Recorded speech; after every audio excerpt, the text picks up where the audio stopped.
The 2008 recession, often referred to as the Great Recession, was one of the most severe economic downturns in recent history.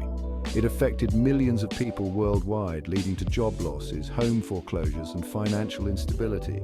But what exactly caused this recession and how did it unfold? Let's break it down in simple terms.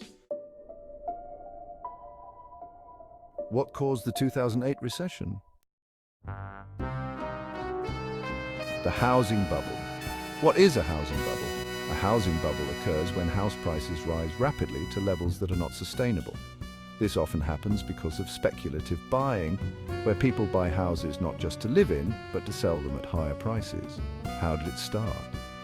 In the early 2000s, house prices in the United States started to rise significantly. Many people believed that house prices would keep increasing, so they bought homes even if they couldn't really afford them.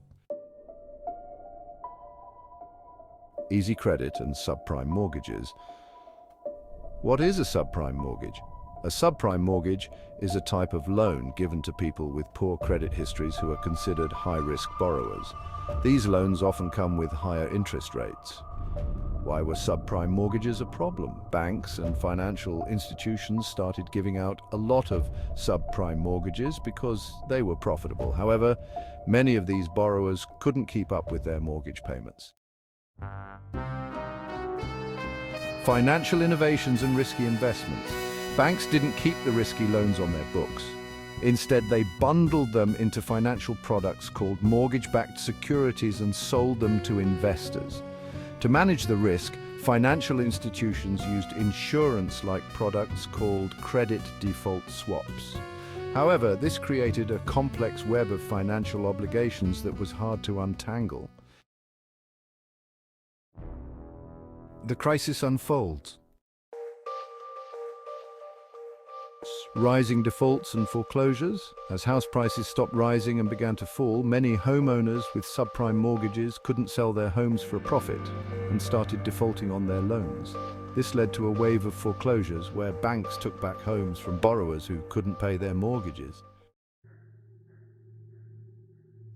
Financial institutions in trouble. The value of mortgage-backed securities plummeted as more and more people defaulted on their loans. Major financial institutions that held large amounts of these securities faced huge losses. Some of them, like Lehman Brothers, went bankrupt. Credit crunch. With banks suffering massive losses, they became reluctant to lend money, even to each other. This is known as a credit crunch. The lack of available credit made it difficult for businesses and consumers to get loans, further slowing down economic activity. Government and Federal Reserve response. Bailouts and stimulus packages. The US government stepped in with bailouts to save key financial institutions from collapsing. One of the most significant bailouts was the Troubled Asset Relief Program, or TARP, which authorized $700 billion to purchase distressed assets from banks. The government also passed stimulus packages to inject money into the economy, aiming to boost spending and investment. Monetary policy. The Federal Reserve, the central bank of the United States, cut interest rates to near zero to encourage borrowing and spending. The Fed also implemented quantitative easing, which involved buying large amounts of financial assets to increase the money supply and lower long-term interest rates. The aftermath. The recession officially lasted from December 2007 to June 2009, but its effects were felt for years afterward.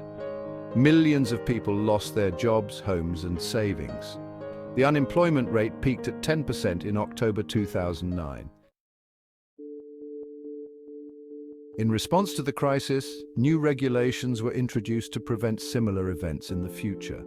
The Dodd-Frank Wall Street Reform and Consumer Protection Act of 2010 aimed to increase transparency and accountability in the financial industry. Lessons learned. The 2008 recession highlighted the dangers of excessive risk-taking and lack of oversight in the financial sector. It underscored the importance of responsible lending practices and the need for robust regulatory frameworks to ensure financial stability. Conclusion. The 2008 recession was a complex event with far-reaching consequences. It was driven by a combination of factors, including a housing bubble, risky lending practices, and financial innovations that were not well understood. The crisis led to significant changes in the financial industry and how it is regulated. Understanding these events can help us prevent similar crises in the future. Additional U.S. Department of the Treasury Financial Crisis Inquiry Commission. Outro music and end screen. Presenter, if you found this video helpful, make sure to give it a thumbs up, subscribe to our channel, and hit the bell icon so you never miss an update. Leave a comment below with your thoughts or questions about the 2008 recession. Thanks for watching, and we'll see you in the next video.